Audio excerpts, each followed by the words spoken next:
Hey, welcome to Web3 Weekly with your host, Blockstar Technology. Let's go.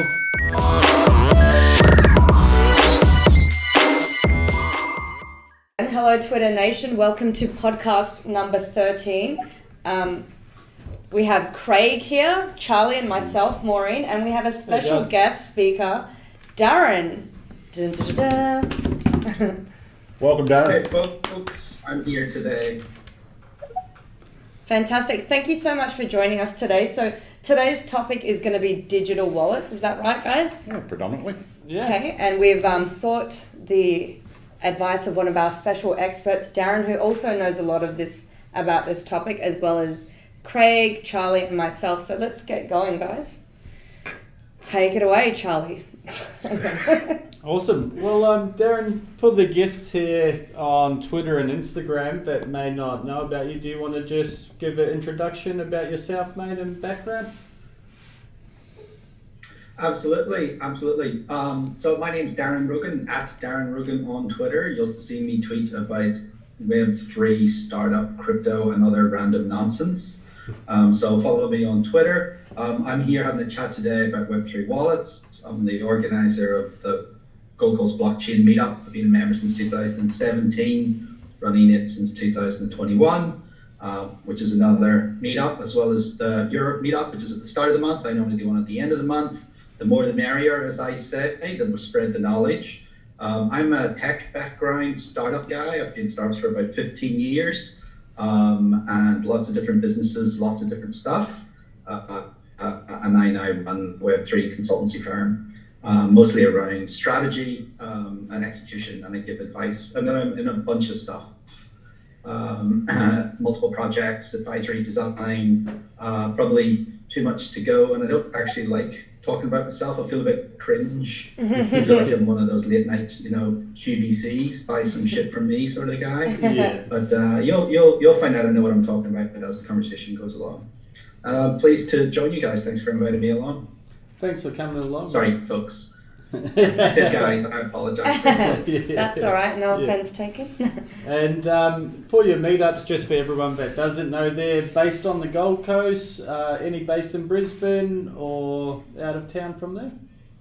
Out of state? Well, they're mostly just done on the Gold Coast because I'm lazy and I don't really want to travel, but I do talks. So I was speaking at some conferences. I spoke at the Something Tech conference, which is more of a Web2.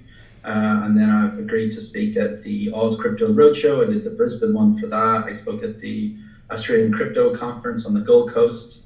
And I was over at Singapore, Token 2049. And I'm here, and then there's an event tomorrow night. I'm on the panel, NFT Gold Coast. And then I'm down in Melbourne at the end of the month for NFT Fest. And then I think that's my calendar done for the rest of the year.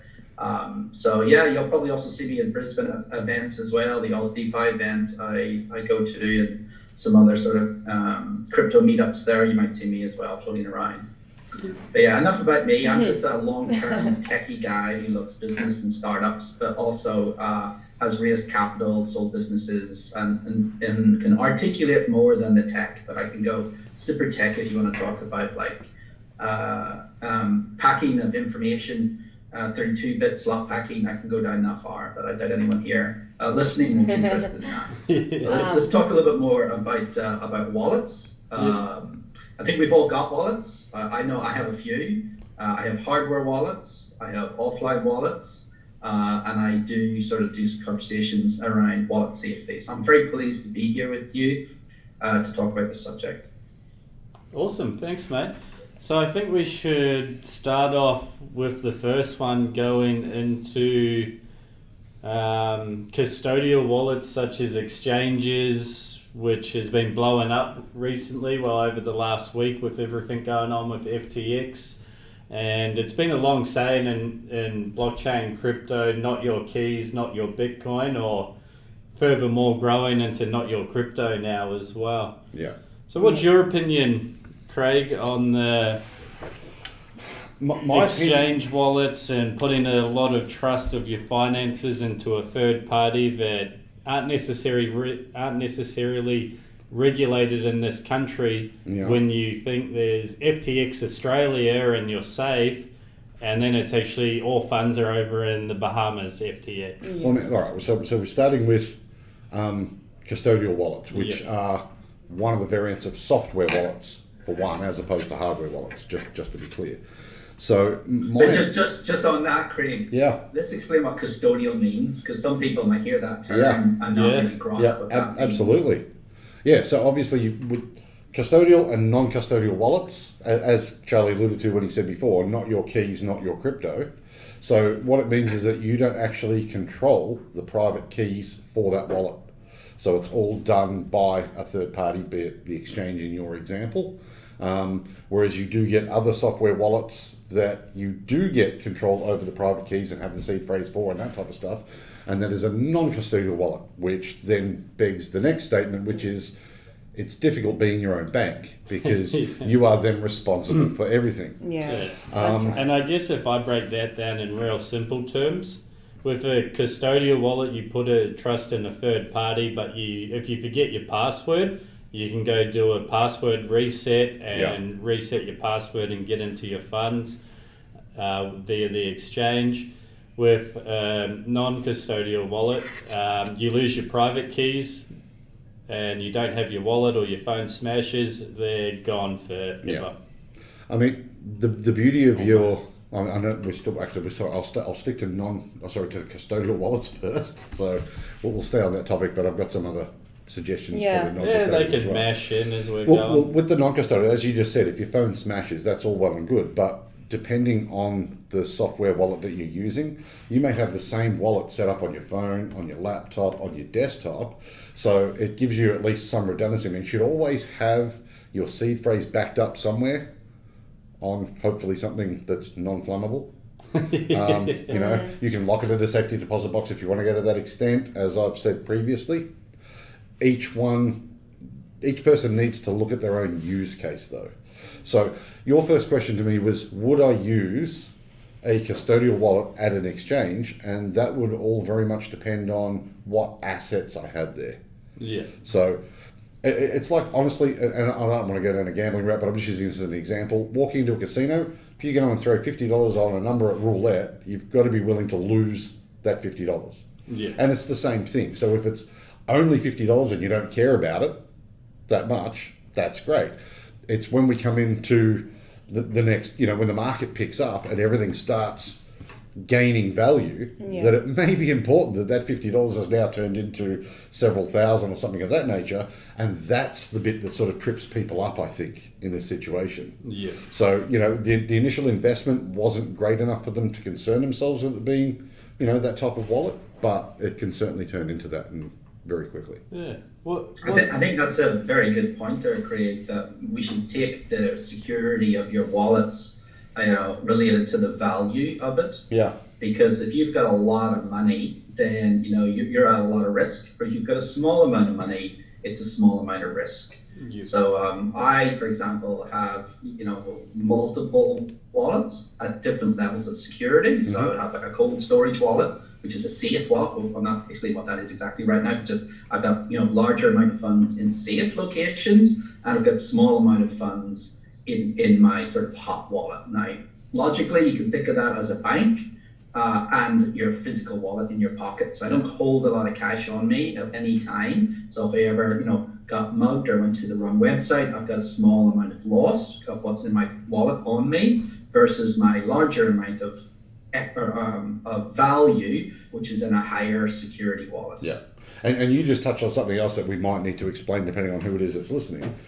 We discussing obviously already software and hardware wallets. We touched on custodial and non-custodial, which we can get into further. But then Darren also mentioned hot wallets as opposed to cold wallets. Yeah. So there seems to be all of these terms that tend to overlap depending on the type of wallet that it is, which it's any wonder that it gets confusing. So the amount of options can be really overwhelming as well. And I think that as you're getting started, whether it's a large amount of money or a small amount of money, security is important, but so is convenience, so is access, so is when you look at all the different possibilities of what could go wrong in any given scenario. Each of these options have pros and cons for them. Yeah. So like you said, there's the issue of being your own bank. forgetting stuff, losing paper. Like, how many stories do we hear where someone's lost their hardware, or it's malfunctioned, or something's gone wrong, and then that's a lot more frustrating. I have a friend who has a CryptoPunk stuck in a wallet and he can't find the keys. Yeah. And So see, that's a good example of what today's prices, 50 grand asset that is no longer has access to because he cannot find the seed phrase to get back into the wallet. yeah. So it can happen to us at the end of the day. And I think you're right, because at the time it wasn't worth a large amount of money, but it has become a large amount of money. Yeah. So you may not think about the security up front. But I think convenience, as you were saying, is a great point, because as you increase the security, you decrease the convenience. That's right. Definitely. And then that comes with the exchanges that you make. Like, when you decrease the convenience, it's also, you're putting a lot more weight back on you and your own reliance. Like, if you have to protect, like, there's almost no real right way to do it, because they say don't take a screenshot, don't write it down, don't save it on your phone, don't keep it on paper, don't put it anywhere flammable, do you know what I mean? Like, there's such a much longer list of don'ts than what there are do's. Yeah. And you can't plan for everything. And this is what becomes really difficult, because there's so many things that could go wrong. We need an easier option. I know that I've studied all the wallet safety, and I know what the right thing to do is, but I also know that I lose my keys. And so I've kept a lot of my stuff on exchanges. It's dangerous and it's very stupid, and they're not small amounts, but my house is burnt down. All of this stuff has happened to me before, so I'd rather blame someone else than myself. To be honest. And to be clear, there are entities, not just people, who require to have custodial solutions. So if you're a financier, for example, you don't take, like if you're a fund, you don't take custody of the assets generally, like as part of your risk. You have to go with a custodian who has insurance. So that's a broker who holds your stock.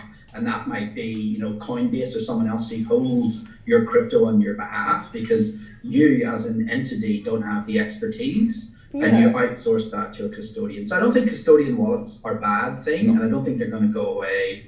Now, FTX is an extreme example of, fraud, basically, where they've taken client assets for trading and passed them over to their hedge fund, and that hedge fund's lost all the money.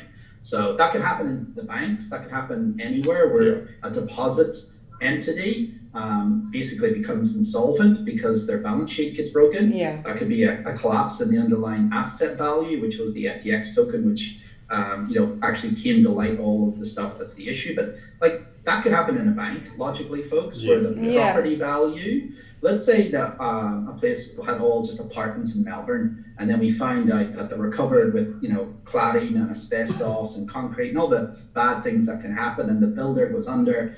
That could destroy the balance sheet of, say, a super fund or a bank, and then they would also be insolvent, and then your assets would then be sort of piled in to then figure out who gets what. And that's the big risk with custodials, is that the person holding it isn't doing the correct risk profile, and then your assets are at risk of loss or seizure or something like that. Now, I don't think anyone expected FTX to have these problems. I know I didn't. I was as surprised as anyone else.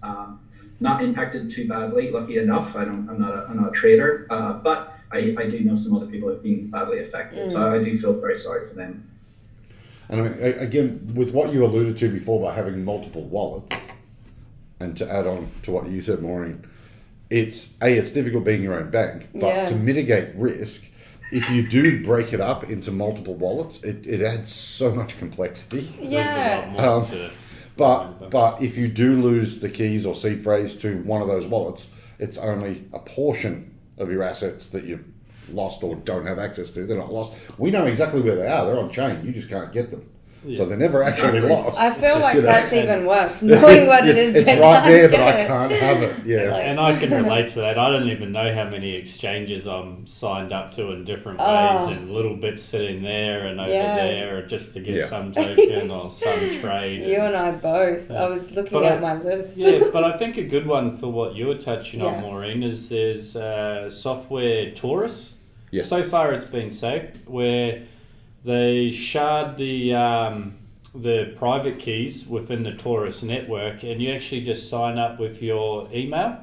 Yeah. And so that way, for that wallet to be hacked, they would actually need to get access to your email account and then go in. So there's still that risk there. Does happen. But that it is happens all the time. But it is quite user friendly, and you can withdraw your private keys if you ever need to as So well. is there at least 2FA on that? Well, 2FA is the sign-in. So when you input your email address into Taurus or Web3 Auth, if it's set up on a DApp, for instance, they'll send you a code to your email, and then you use that code to log in. So it's 2FA. That's the 2FA is the My email. issue is where you said so far, like that word. You just saying that so far, it's been good. I think that's the problem. So far, FTX was good until it's not good. And I think this is a perfect example. I think we could probably all agree that regulation needs to keep up. It needs to catch up, because if these exchanges were properly regulated and, held to more account, had insurance, had all these things, had higher liability, all of that stuff, had asset, one for one and proof and stuff, we wouldn't Proof of reserve, proof of reserve, that's right. And that's something that they're definitely going to bring in as a result of this. But I think that one of the key answers here at the moment is that regulation does have to, catch up and be put in place to protect consumers in the space.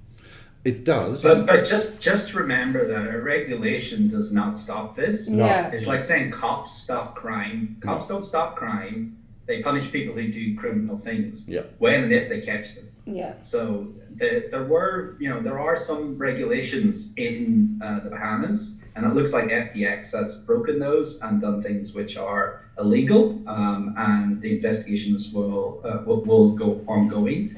But that's a very different thing to understanding the implications of regulations. Now, I like regulations, just to be clear, but I worry that we have reactionary regulations. And we're only a small country, folks. We're 25 million people. We're not going to have a big impact on the rest of the world. And if you want, deep liquidity, big markets, there's a reason people used FTX International. It was because it had the biggest order book. It had the best prices. It had a great system, like the technology in FTX and their matching engine was one of the best. And if regulations are too tight locally, like they already are, because they're not really there, people will go overseas. And unless we're going to say that you cannot interact with an overseas company, then which I think is ridiculous. But that sort of nanny state will just drive innovation overseas. So while everyone's calling for innovation, I might be a little different here and saying we have some sort of innovation. What we don't have is clear regulations in the sandbox to enable local people to deliver the similar services. So then that service is delivered outside our jurisdiction.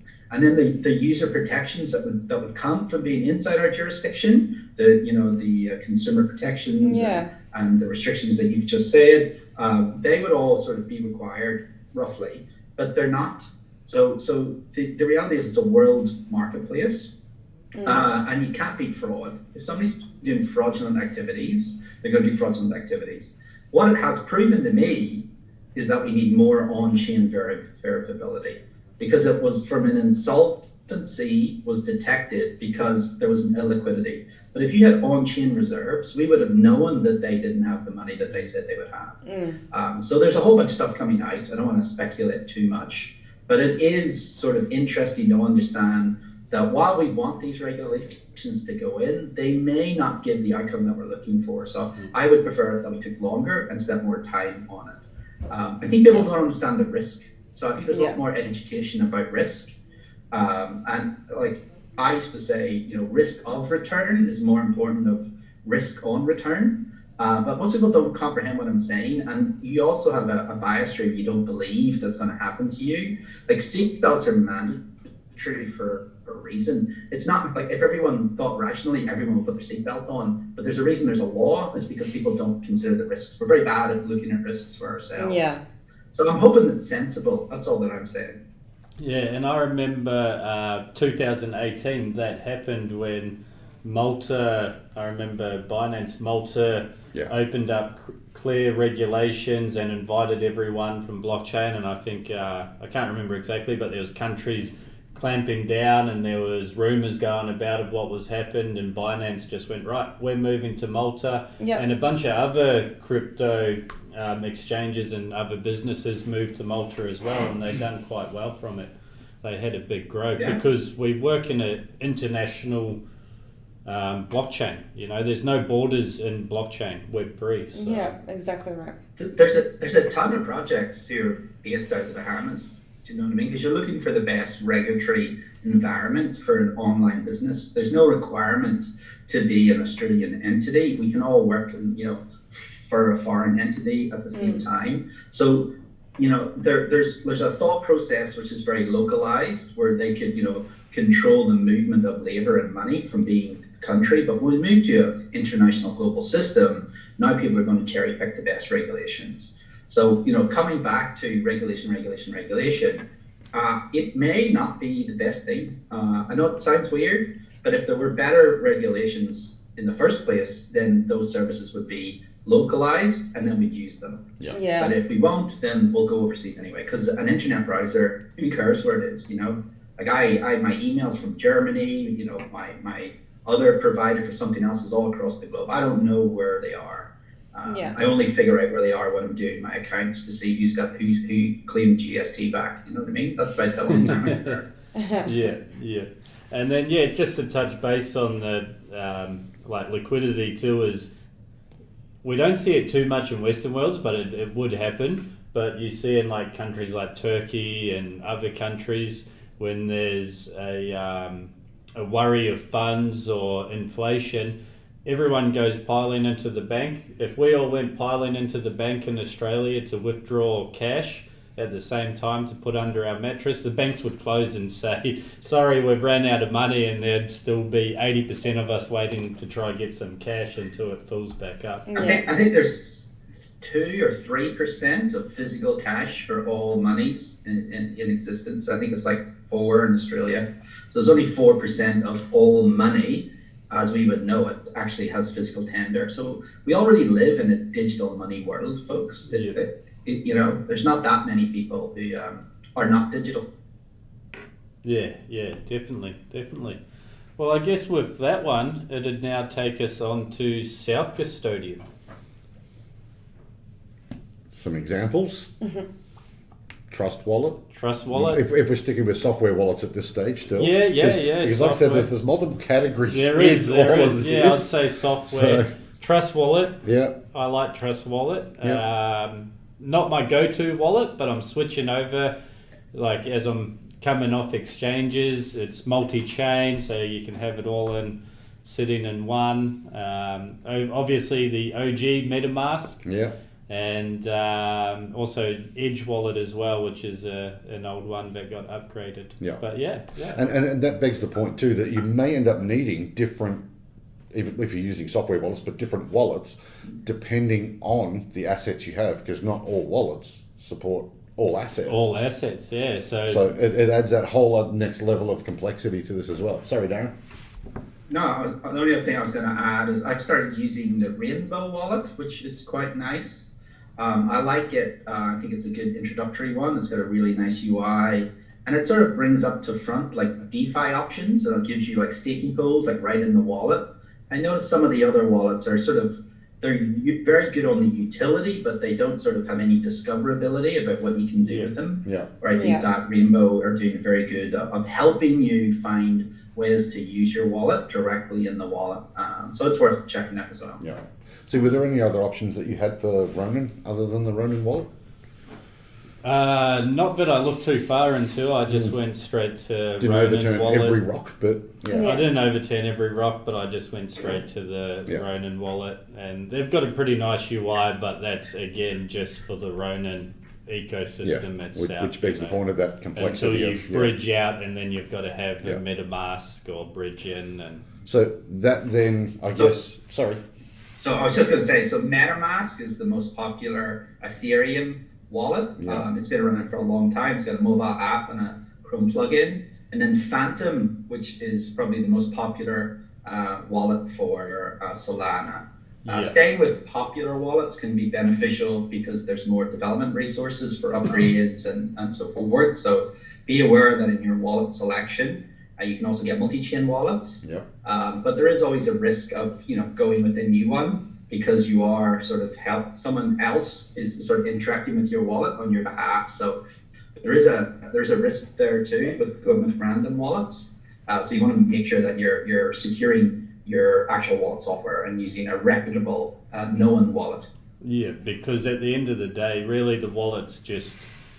I like to say that a wallet's just a window into the blockchain to see what you own on the blockchain, but really it's like a TV because you can change channels and move it around and interact. So, yeah. And also... I do a bit of a talk, and I use a mental model I think works really well. Steal it, use it, take it. And I say that the blockchain is basically a safety deposit box in the sky. So all of your funds are in this, in the cloud.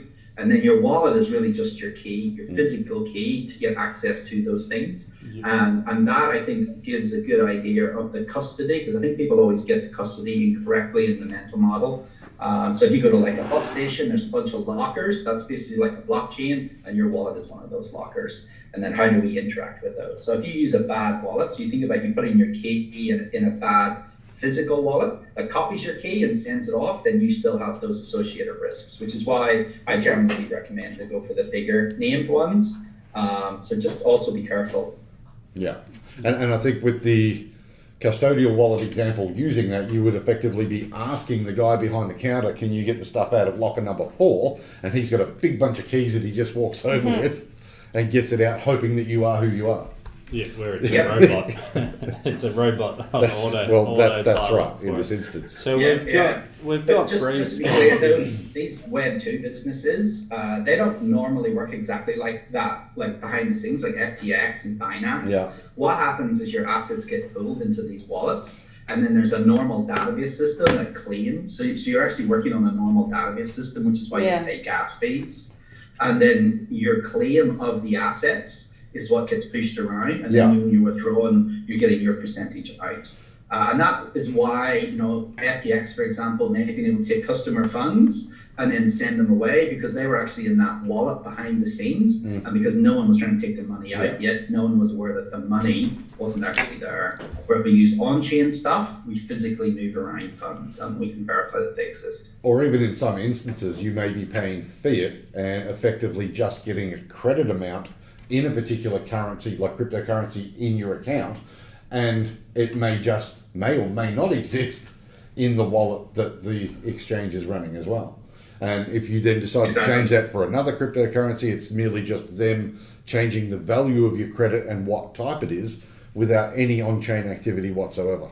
Yeah, and that was my big concern in the early days of not trusting anybody or anything when it was still early on there. Yeah. Until you transfer it out to your own software wallet, and hang on, it didn't come because it's not on the network. It's funny because this is meant to be a trustless system, isn't it? Yes. Whereas we're all like, who can we trust? Yeah. Well, I think MetaMask for a software wallet has done really well over the last maybe 4 years. Like they've implemented fiat on-ramps, so now you can buy Ethereum or a couple other cryptocurrencies within MetaMask. They've just adopted Apple Pay now as Apple well. Pay, Google Pay, credit cards. And then they're also intertwined in the DEX, so if you want to swap within MetaMask itself, you just go to the swap and you can swap for another currency, and it finds you the best price throughout the decentralized exchanges.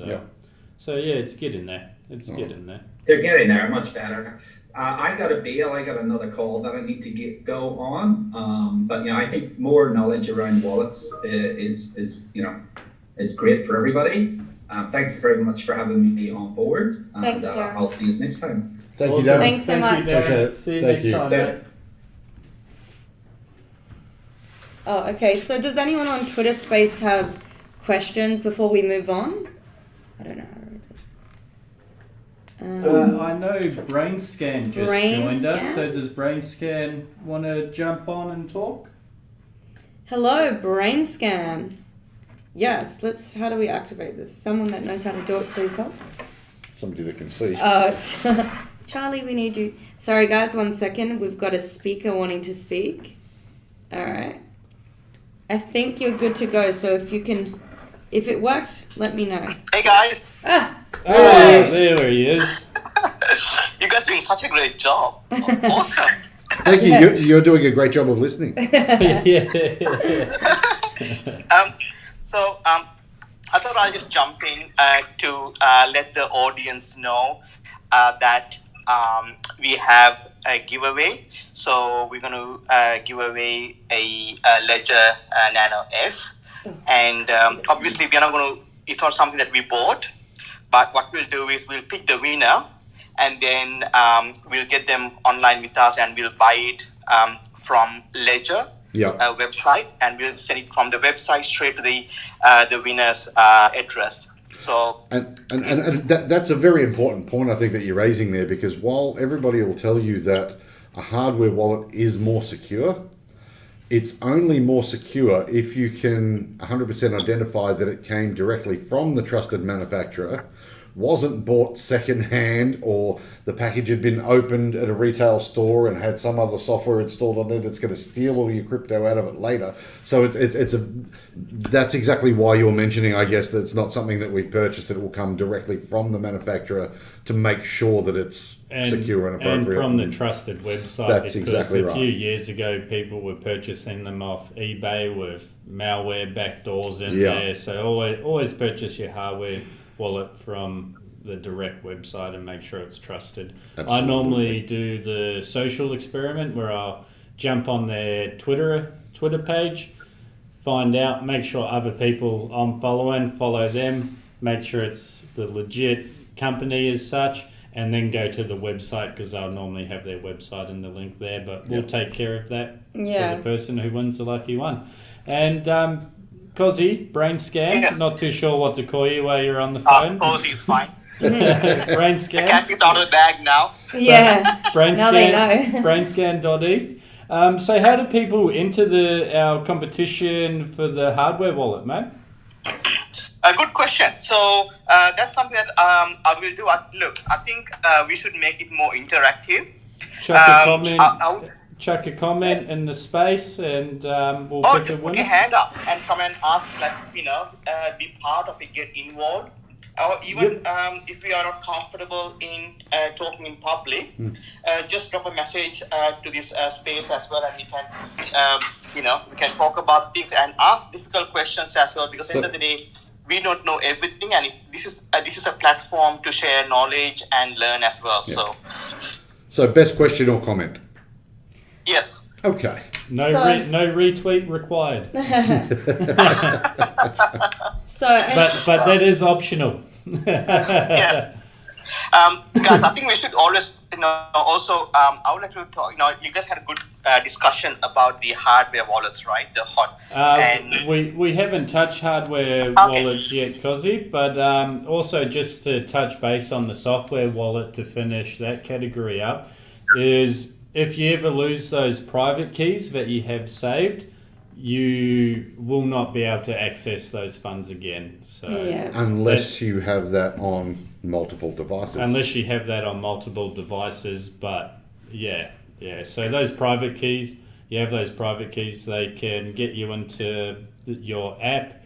Any other third-party wallet, that same private key will open up those same wallets, and computer as well. So think of it like your phone and all your contacts, but there's no iCloud. Yeah. And also you've got to be cautious with using your main wallet if you have all your funds or all your NFTs in there when you're interacting with smart contracts.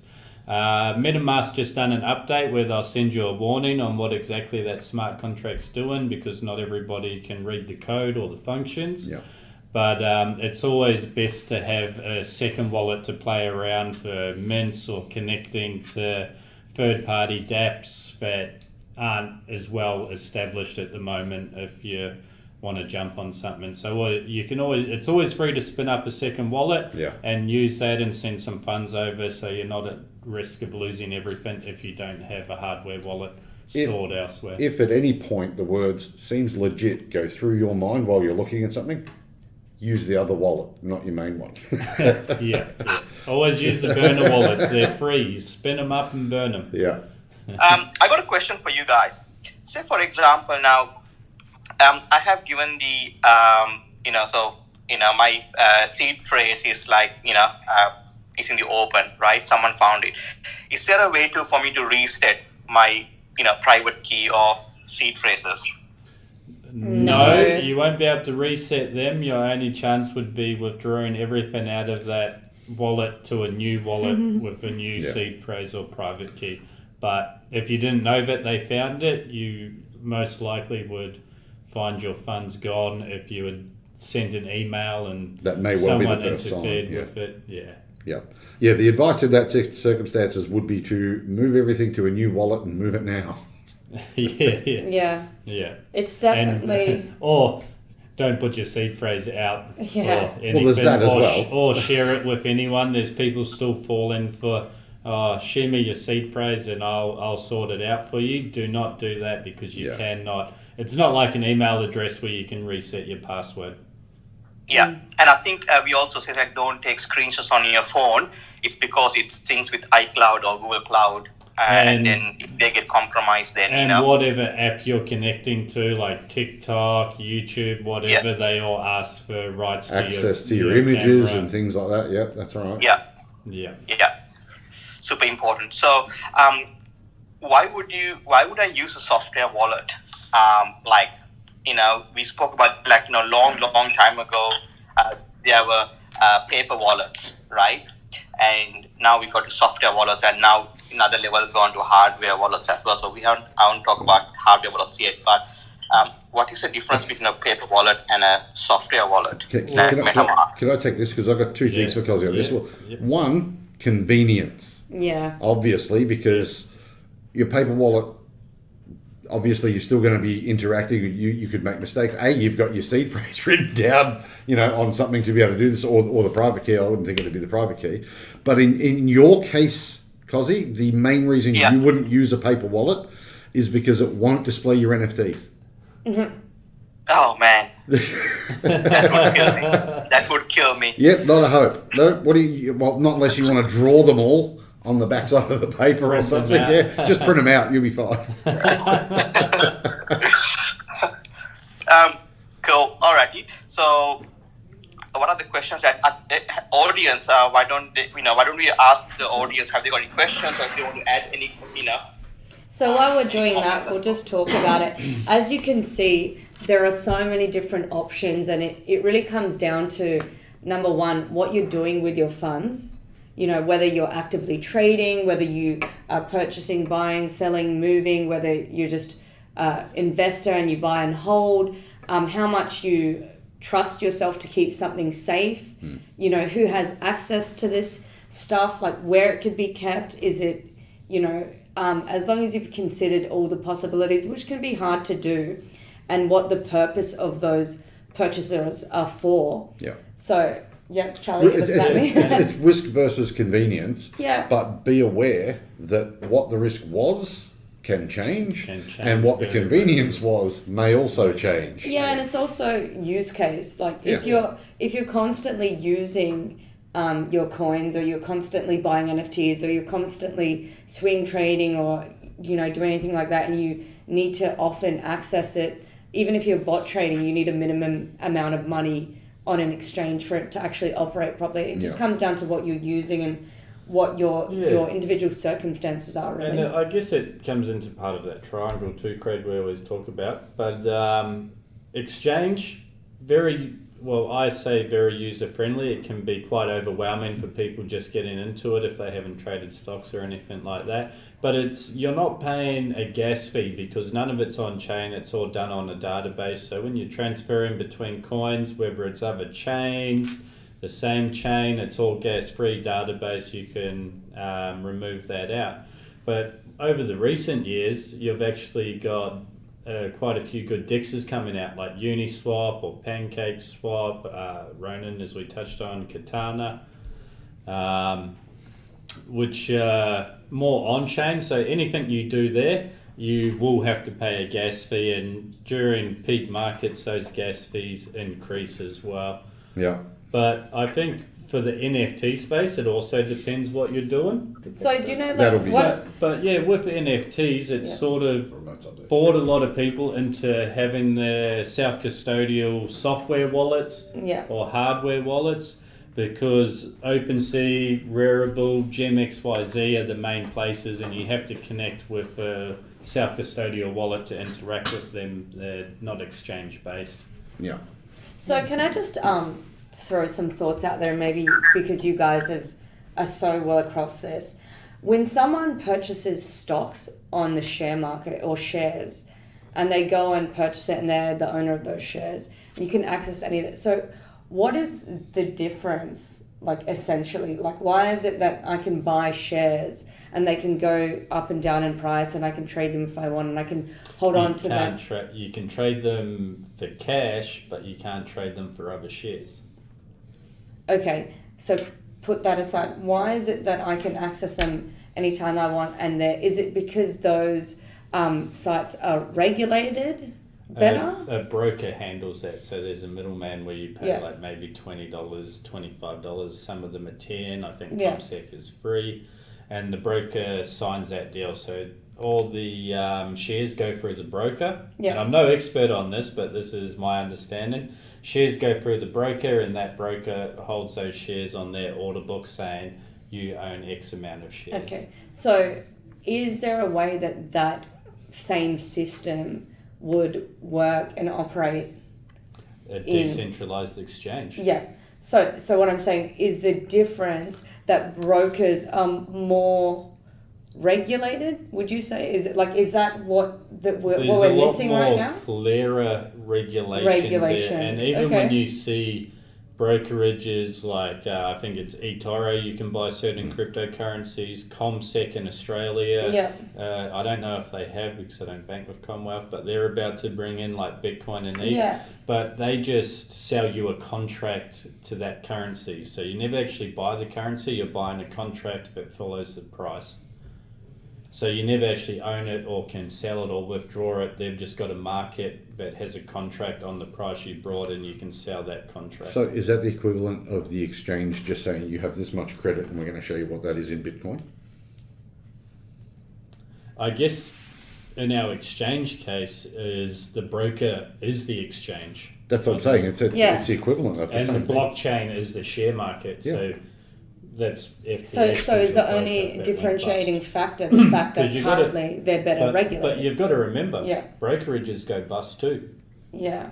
If you're in a brokerage and it goes bust, you lose all your money as well. Like I'm sure it happened many times during the GFC and tech bubble where they invested all this money, and people like they can auto invest for you as well as a hedge fund, and then suddenly the shares start plummeting and they go negative and they go bust. I think it was interesting because the analogy was made that in the same circumstances, had there been fraud, the government, and it was a bank that was involved, and said the government would rush to the people and like bail them out. But That's because right. it's crypto, so I'm just trying to figure out what the difference is. So if everyone compares this to being a bank, but if it was a bank, there would be recourse and they would have been bailed out. So what?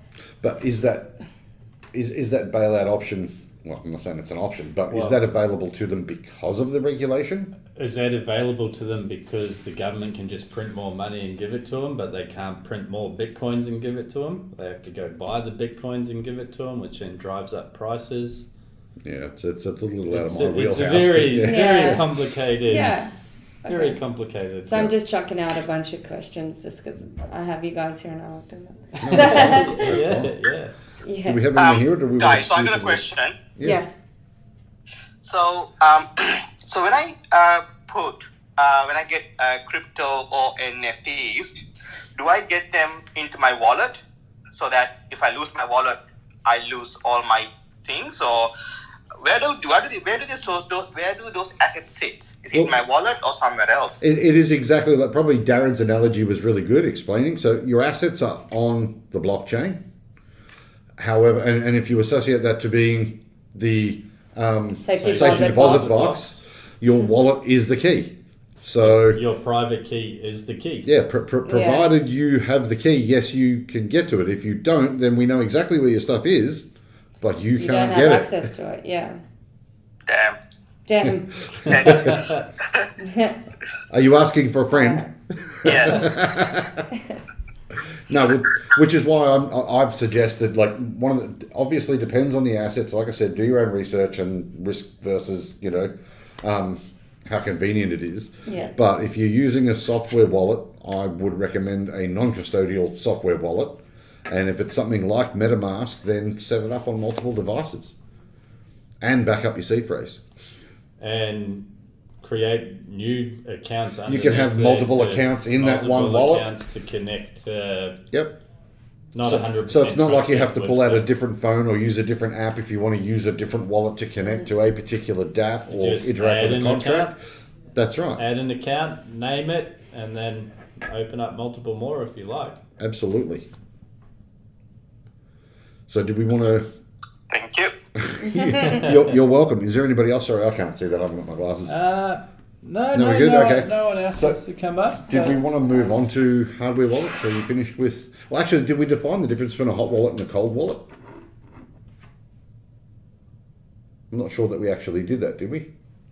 No, we haven't gone it. That'll be our third stage: hardware wallets, and then hot and Hot cold. and cold. Okay, so we'll do hardware wallets. Charlie, do you want to start with that one?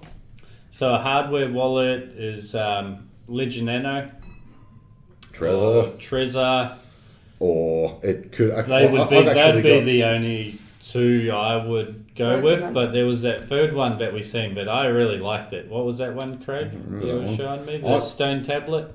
Oh, no, yeah, well, I've got one of those in there too, but I've also got the coin, like actual physical hardware that just has a QR code on it. Yeah. That's actually laser etched into it, so it's, not going to melt if something catches fire. But yeah, so generally they're a hardware device that connects either via USB, Wi-Fi, or generates a QR code that you can then use to either sign stuff, or better yet, quite often, and you might want to take this one, connect the hardware wallet to your software wallet.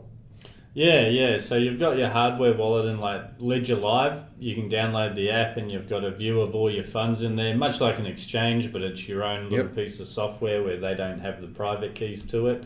And then when you want to, MetaMask has got a hardware wallet connection, which if you're more interested, watch a couple of videos online on that. So as we were discussing a minute ago, where you can have multiple wallets set up within MetaMask, one of those can be the hardware wallet. That's right.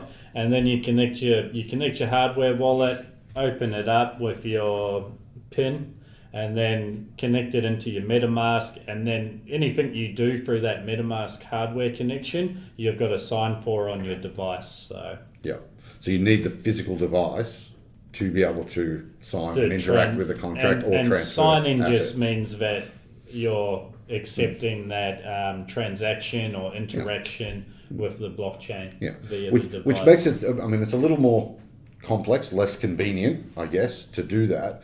But when that device is unplugged and no longer in use, you are not at risk at all. So no matter what happens to the MetaMask or to the wallet that you're running the hot wallet, software wallet on your system, you're at no risk because it still requires the hardware device to be able to sign into it. Yes.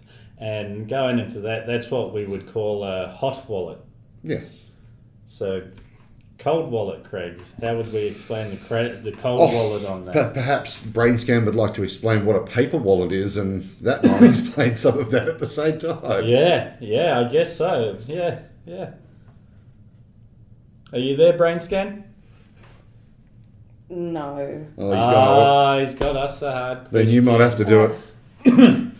So, paper wallet was the old-fashioned way back in the day. So maybe explain too, like obviously paper wallets, like a piece of paper, your private keys have never been online, touch the internet, they're on that piece of paper. So how do you then use that to interact with the blockchain? Well, once you use that to interact with the blockchain, you've got to input it into like you've got your QR, so you're now turning that paper wallet invalid by becoming a hot wallet again. So as soon as you use it, it's been on chain. So effectively, the wallet can be spun up. Anything on blockchain can be stored in that address. Deposited into that address. Stored in safe as soon as you're transferring out. Because you only need the public key to transfer something, or the public address to send any assets to it. Yeah. But it's not until you've interacted with it that you're using the private keys, at which point it's and then no you longer a cold wallet. Do whatever you're going to do, and then set up a new paper wallet. Where now we've got hardware wallets, and you can just keep that offline for as long as you want. That's right. Until you want to interact. Yeah.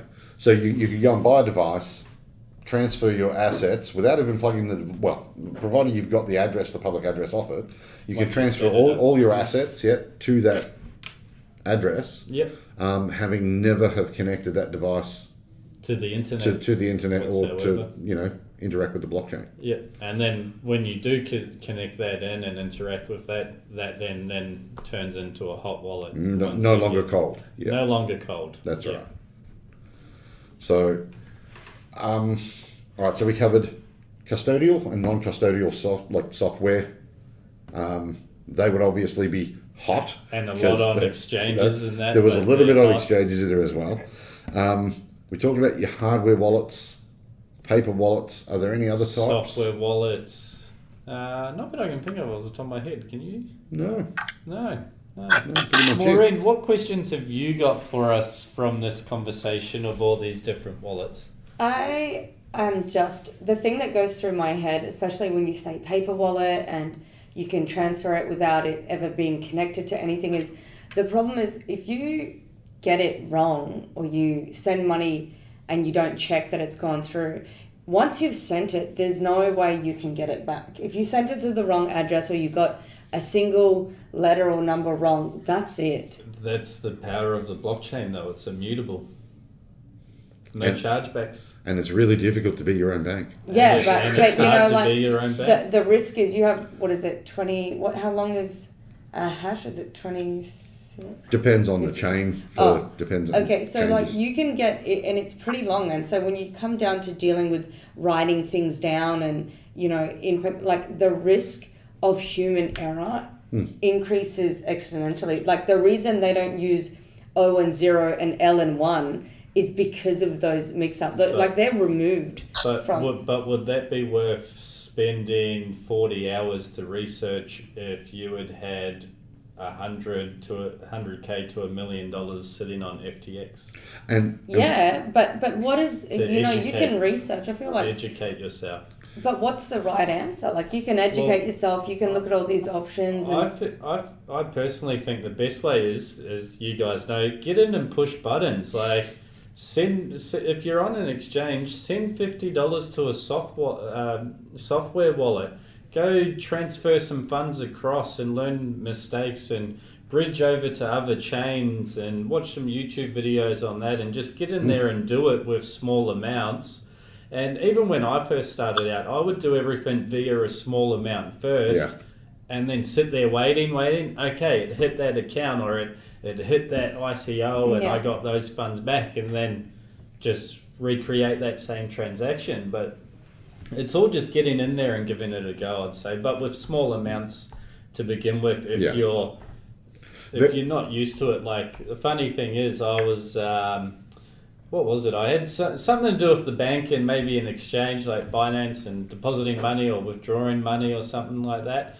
And I was more accustomed to transferring my crypto and through MetaMask and hardware wallets than I was with what the bank wanted from me. I've gone that far into crypto. I was like, the bank, and I'm like Googling stuff about the bank, what they wanted, and I'm like, what is this? Like, I could have sent that money to my MetaMask 20 times quicker.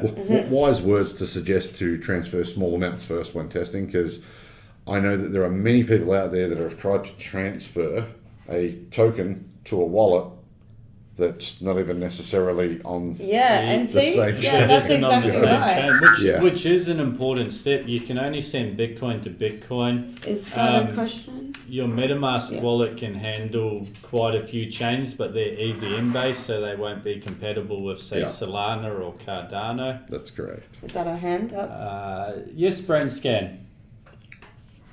Guys, the hardware wallet. I got a question. I saw a video on YouTube about Joe Grand, this hacker, breaking into a hardware wallet. So if you're saying like hardware wallets are safe, how come he managed to break into one? They're safer. Well, I would say Joe Grand. I actually love that video. I watched it a couple of times. Yeah. He is a very smart man. There's not too many people in the world like him. Yeah. And the chances of someone like that actually getting your device would be, I'd say, fairly slim. But he managed to hack it, and it's an awesome. Go watch it on YouTube, guys, if you haven't seen. Guy hacks Trezor wallet, and he does it in a good way because it was the actual owner of the funds. His mate set it up. He forgot the code, and again, those funds weren't worth a lot. No. But come 2018-19, they were worth a decent amount of money. And some key points to take away from that, especially, is it was a particular type of wallet. It had an old version of the software on it. So it's the equivalent of jailbreaking your iPhone, and every time they release a new update to the iPhone, they're harder to jailbreak, or that method doesn't work. So it's very dependent. It really is. Yeah. Does that mean... Sorry, just on that note, does that mean if you transfer your money to a hot wallet or a hardware wallet, every time that brand upgrades, that you should be then upgrading as well and transferring it, that it's not reasonable to keep an old version of it because it might get outdated? Are you constantly having to move funds again? Is that recommended? No, you don't need to move funds. And just to touch base on that, a hot wallet is just something that you've interacted with the blockchain, the internet. And the hardware wallet can be hot or cold for anyone listening. And cold just means it's never transacted outwards. It's only taken inbound transactions. Yeah. Okay. But it's just like updating your iPhone. Like sometimes I don't update my iPhone and I like to wait a bit, and sometimes there's bugs or glitches and they're like, all right, pause. But you should try to stay up to date with your software. I'm not disagreeing with that statement, but this is where you've got both sides of this coin. Yes, if it's a security update, then I would absolutely recommend that you update your hardware wallet, keep it up to date with software and things of that nature. Do you know what I mean? Because it's going to be safer for you. In this particular example that we were giving, the gentleman owned the wallet. It hadn't been updated. And that was the only reason that it could be hacked and the funds recovered, because they'd lost the PIN.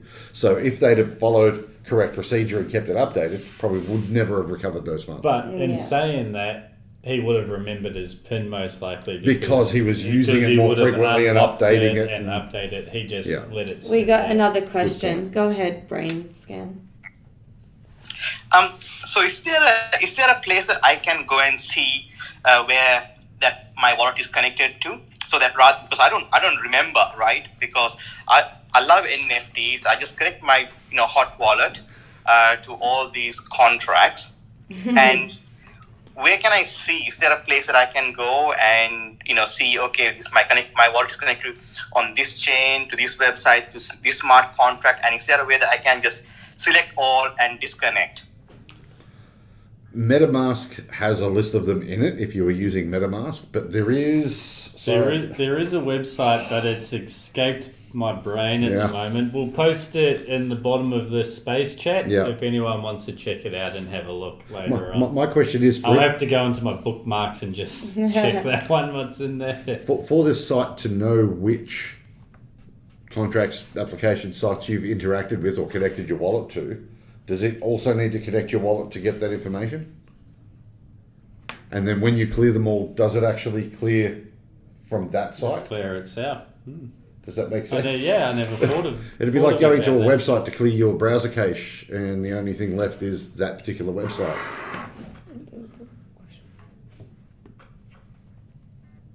So we got a question, do we, Charlie? Revoke.cash. So that's the one. There is a gas fee involved that they take for revoking all those connections. But there's a lot of places you forget that you've connected to, and sometimes it's safer. So is that actual wallet connections, or is that contract signing that you're revoking? Contract connections. That's contract signing that you're revoking. Wallet and MetaMask handles the wallet connections. But not necessarily the contract signing. Yes. That's correct. So it's very important. Yeah.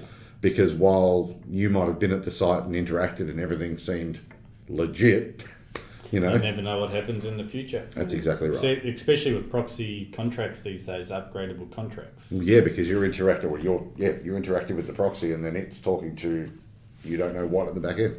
Yeah, and you don't know. You might know what it is today, but in 6 months when you're not looking, you don't know. Yeah. Okay. All right, guys. I think can we announce the winner for the hardware wallet? Is it you? No. So, we have picked Investing Yoda. Investing Yoda. Does Investing Yoda want to have a chat? Come on, Investing Yoda. Mm-hmm. There's a Ledger Nano in it. No takers? Investing Should Yoda. we redraw? Are you there?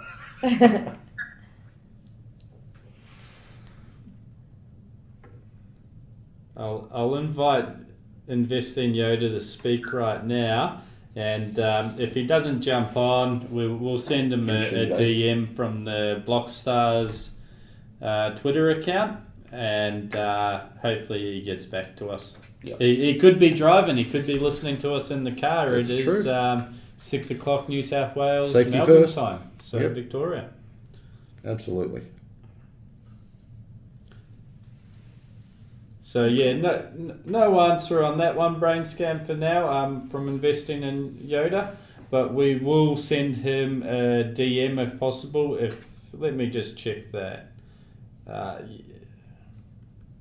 Yep, we can send him a DM. He's got his DMs open to us, so Okay. awesome.